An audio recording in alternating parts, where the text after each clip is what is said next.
جن سے یہ معلوم ہو جائے کہ اللہ سبحانہ و تعالی کسی عورت سے راضی ہے یا نہیں۔ اس ویڈیو میں جاننے کی کوشش کریں گے۔ پیارے دوستو، جب اللہ کسی عورت پر کرم فرمانا چاہتا ہے، اس سے راضی ہو جاتا ہے، تو اس عورت کے جسم میں 8 تبدیلیاں ظاہر ہو جاتی ہیں۔ لیکن یہ ضروری نہیں کہ 8 کی 8 نشانیاں رونما ہوں تو ہی اللہ راضی ہے۔ جو ہی ان میں سے کوئی ایک نشانی بھی واضح ہو جائے تو سمجھ جائیں کہ رب کائنات آپ سے راضی ہو گیا۔ اس کے ساتھ ہی ساتھ ایک اور انتہائی اہم مسئلہ بھی بیان کریں گے کہ کچھ مرد حضرات خواتین کے ساتھ انتہائی گھٹیا رویہ رکھتے ہیں۔ لہٰذا آج کی اس ویڈیو میں حضرت علی رضی اللہ تعالیٰ عنہ کا فرمان سنائیں گے کہ کسی عورت کو گالی گلوچ کرنا کیسا ہے، اس کے ساتھ مار پیٹ کی جائے تو کیا ہوتا ہے، اور ایسے گھروں میں اس عمل سے کون سی پریشانیاں نازل ہوتی ہیں۔ پیارے دوستو، اللہ تبارک و تعالیٰ جس انسان کو دین کی سمجھ عطا فرماتا ہے، اسے دین سے جوڑ دیتا ہے اور اسے اپنا محبوب بنا لیتا ہے۔ حضرت عبداللہ ابن مسعود رضی اللہ تعالیٰ عنہ سے مروی ہے کہ نبی کریم صلی اللہ علیہ وسلم نے فرمایا، اللہ تبارک و تعالیٰ تمہارے درمیان اخلاق بھی تقسیم کرتا ہے جس طرح رزق تقسیم کرتا ہے۔ اللہ دنیا اس کو بھی دیتا ہے جو اللہ کا پیارا ہو یا نہ ہو، لیکن اللہ سبحانہ و تعالیٰ دین کی سمجھ اس کو ہی دیتا ہے جو اللہ کا محبوب ہوتا ہے۔ پیارے دوستو، عبادت کی محبت، قرآن کی محبت، اللہ کی محبت اور اللہ کے ذکر سے محبت، رسول اللہ صلی اللہ علیہ وسلم پر درود و سلام بھیجنے کا شوق اور تڑپ، یہ وہ چیزیں ہیں کہ اللہ نے اسے اپنا محبوب بنا لیا ہے۔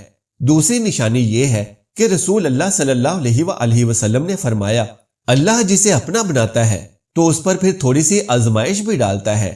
یعنی اللہ سبحانہ و تعالیٰ یہ دیکھنا چاہتا ہے کہ یہ بندہ میرے فیصلے پر راضی ہوتا بھی ہے یا نہیں۔ جو راضی ہو جائے تو پھر اللہ تعالیٰ اسے اس دنیا میں بھی راضی کرتا ہے اور آخرت میں بھی راضی کرتا ہے۔ لیکن اگر کوئی اس وقت بخلاہٹ کا شکار ہو جائے کہ یہ میرے ساتھ کیا ہو گیا، حالانکہ میں تو نماز بھی پڑھتا ہوں، قرآن کی تلاوت بھی کرتا ہوں، تو پھر مجھے بخار کیوں ہو گیا؟ میں تو دین اسلام کی تعلیمات پر عمل کر رہا ہوں، تو پھر مجھ پر یہ سختی اور مصیبتیں کیوں آ رہی ہیں؟ یقیناً ایسی سوچیں انسان کو پریشان کرتی ہیں، لیکن ایسا ہرگز نہیں سوچنا چاہیے۔ پیارے دوستو، حضرت بلال حبشی رضی اللہ تعالیٰ عنہ سے کسی نے پوچھا کہ آپ بڑی توحید کی باتیں کرتے ہیں، تو آپ کو اتنی بری طرح سے مار کیوں پڑی ہے؟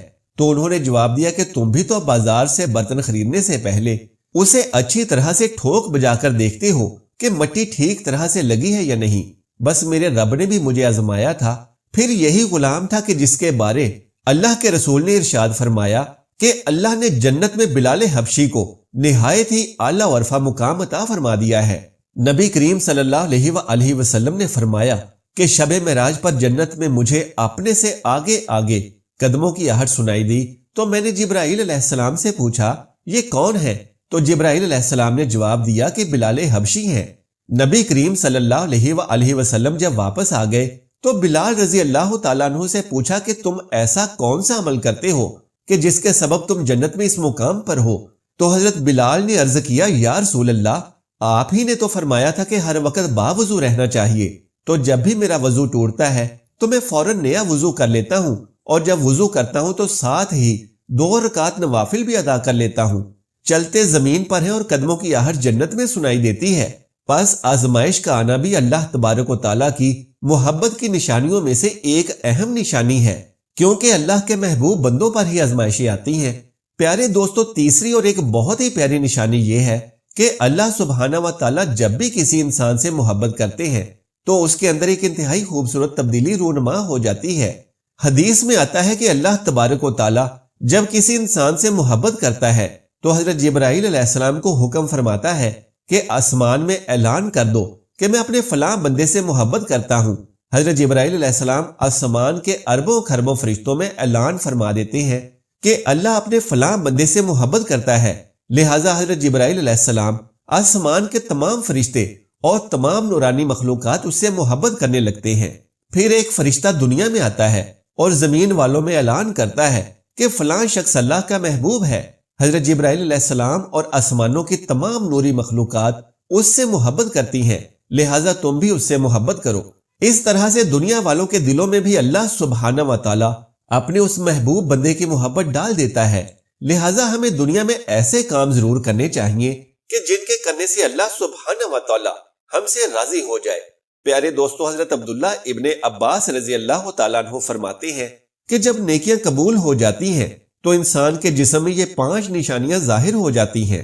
نمبر 1، جب کسی انسان کی نیکیاں قبول ہو جاتی ہیں تو اس کے چہرے پر عجیب سی رونق آ جاتی ہے، یعنی وہ انسان دنیا کے سامنے اپنی خوشی کا اظہار اپنی مسکراہٹ اور بشاشت کے ساتھ کرنے لگتا ہے، ہر وقت خوش رہنے لگتا ہے اور یوں لگتا ہے کہ اس ساری دنیا میں اس سے زیادہ سکون اور وقار والا اور کوئی نہیں ہے۔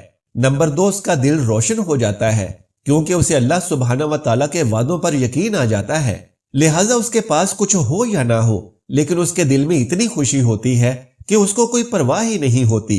یاد رکھو کہ انسان مال و دولت سے امیر نہیں بنتا بلکہ ہمیشہ دل سے امیر بنتا ہے۔ حضرت علی رضی اللہ تعالیٰ عنہ فرماتے ہیں کہ دولت مٹی کی طرح ہے اور مٹی کو پیر کے نیچے رکھنا چاہیے، اگر سر پر چڑھاؤ گے تو وہ قبر بن جائے گی اور قبر زندہ لوگوں کی نہیں ہوتی۔ نمبر 3، جب کسی کی نیکیاں قبول ہو جاتی ہیں تو اس کے جسم میں نیکی کی طاقت آ جاتی ہے اور شیطان اسے گمراہ نہیں کر سکتا۔ اللہ سبحانہ و تعالیٰ اس کے جسم میں شیطان سے بچنے کی طاقت پیدا کر دیتا ہے۔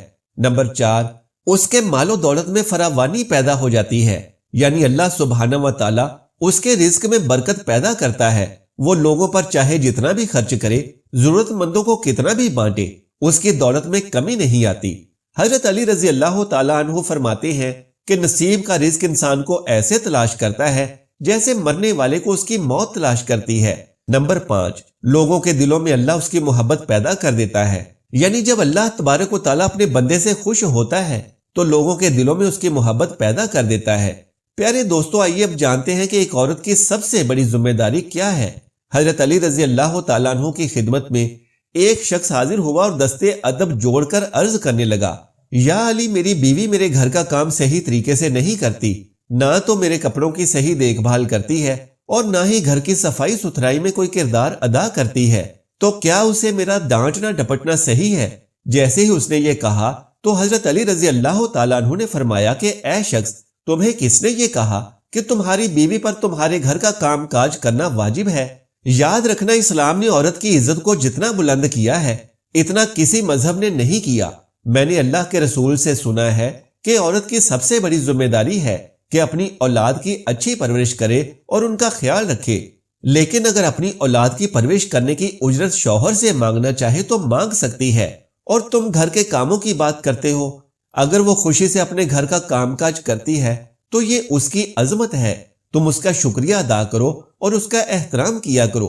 پیارے دوستو، حضرت علی رضی اللہ تعالیٰ عنہ نے فرمایا کہ میں نے اللہ کے رسول سے سنا ہے کہ جس وقت عورت اپنے گھر کا کام کاج کرتی ہے اس وقت اللہ سبحانہ و تعالیٰ فرشتوں کو زمین پر بھیجتے ہیں اور کہتے ہیں کہ جب تک یہ عورت اپنے گھر کا کام کاج کرتی رہے اس کے لیے عبادت لکھتے رہو، اور وہ وقت جو عورت اپنے گھر کے کاموں میں لگاتی ہے اس کی عبادت میں شامل ہو جاتا ہے۔ یہ عورت کی عظمت ہے کہ وہ تمہارے گھر کو جنت بناتی ہے، تمہارے بچوں کو عظیم انسان بناتی ہے۔ لیکن اگر کوئی شخص عورت پر ظلم کرے، گھر کے کاموں کی وجہ سے اسے ٹوکتا رہے اور اس پر ظلم کرتا رہے، تو روز محشر اللہ تبارک و تعالیٰ اس انسان کو گدھے کی شکل میں اٹھائے گا اور دوزخ کا ایک دروازہ ایسے لوگوں کے لیے کھولا جائے گا اور کہا جائے گا کہ یہ وہ انسان ہے کہ جنہوں نے اپنی ہی عورتوں پر ظلم کیا اور ان کو حقیر اور غلام سمجھا۔ پیارے دوستو، گھر میں عورت کے رونے کے حوالے سے اور عورت پر ظلم کرنے کے حوالے سے حضرت علی رضی اللہ تعالیٰ عنہ نے کیا فرمایا تھا، آئیے وہ بھی جانتے ہیں۔ حضرت علی رضی اللہ تعالیٰ عنہ ایک بار ایک راستے سے گزر رہے تھے، آپ نے دیکھا ایک بدبخت شخص اپنی بیوی پر ظلم کر رہا ہے۔ آپ اس کے قریب گئے اور فرمایا کہ اے شخص، اللہ سے ڈرو، تمہاری مفلسی، غربت اور تنگ دستی کا سبب یہ ہے کہ تمہاری عورت تمہارے ظلم کی وجہ سے گھر میں روتی ہے۔ میں نے اللہ کے رسول صلی اللہ علیہ وآلہ وسلم سے سنا ہے کہ جس گھر میں عورتیں روتی ہیں اس گھر میں اللہ کی رحمت کے فرشتے نہیں آتے اور یوں وہ پریشانی اور مفلسی میں گرفتار ہو جاتے ہیں۔ اے شخص، یاد رکھنا کہ اللہ تبارک و تعالیٰ نے اولاد مرد کی تقدیر میں اور رزق مال و دولت عورت کی تقدیر میں لکھی ہوئی ہے۔ اگر تم یہ چاہتے ہو کہ تمہارے رزق میں فراوانی ہو اور دولت، عزت اور شہرت دن بدن بڑھتی چلی جائے تو اپنے گھر میں اپنی عورتوں کا خیال رکھو اور انہیں خوش رکھو۔ اللہ کے فضل و کرم سے تم دولت، شہرت، عزت اور مال میں فراوانی پاؤ گے۔ پیارے دوستو، اسی طرح کا ایک اور واقعہ بھی ہے کہ ایک مرتبہ حضرت علی رضی اللہ تعالیٰ عنہ ایک راستے سے گزر رہے تھے کہ آپ نے دیکھا کہ ایک شخص اپنی عورت پر ظلم کر رہا ہے اور اس کی بے دریغ توہین کر رہا ہے۔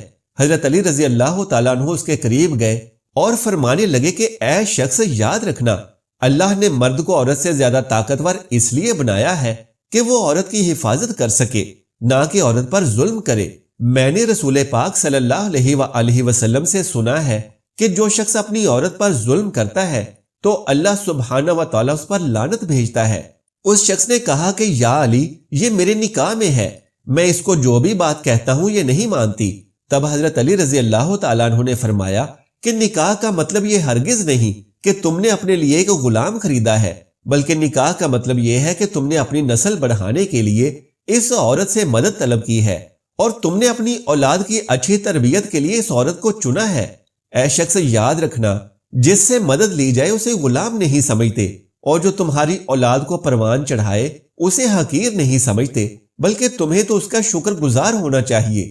یاد رکھنا کہ عورت پر ظلم کرنے کا مطلب ہے اولاد کی بغاوت، کیونکہ آنے والے وقت میں تمہیں جو بھی اولاد اس عورت سے نصیب ہوگی تو اس کے دل میں تمہارے لیے بغاوت ہی بغاوت ہوگی۔ جب اولاد بڑی ہو جاتی ہے اور اپنی ماں پر ظلم ہوتے ہوئے دیکھتی ہے تو اس کے دل میں تمہارے لیے نفرت ہی پیدا ہوگی۔ اس لیے جتنا ممکن ہو سکے اپنی بیوی کے ساتھ اچھا سلوک کرو اور اسے خوش رکھنے کی کوشش کرو۔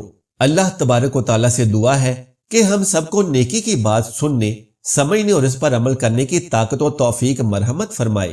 میرا سنانا اور آپ کا سننا قبول و منظور فرمائے، آمین یا رب العالمین۔ پیارے دوستو، اگر میری آج کی یہ معلوماتی ویڈیو آپ کو پسند آ جائے تو براہ کرم اس کو لائک اور شیئر کر دیجئے اور میرے اسلامی و اصلاحی چینل کو سبسکرائب کر لیجئے۔ جزاک اللہ خیرن کثیرا۔ اللہ ہم سب کا